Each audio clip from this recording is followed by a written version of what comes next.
Ever wondered why some laptops work fast and others don't, even when they look the same, just like this you are seeing on your screen? One runs on an HDD, a hard disk drive.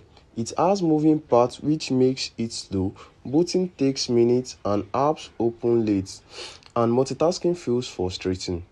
HDD laptops are fine for basic tasks, typing documents, and light browsing and storing files. Multitasking or running heavy software slow down its performance. The other laptop runs on an SSD, a solid state drive. Everything is digital. It boots in seconds.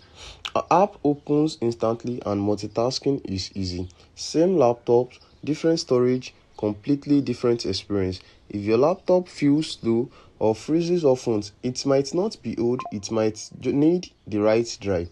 An SSD upgrade can completely change your laptop.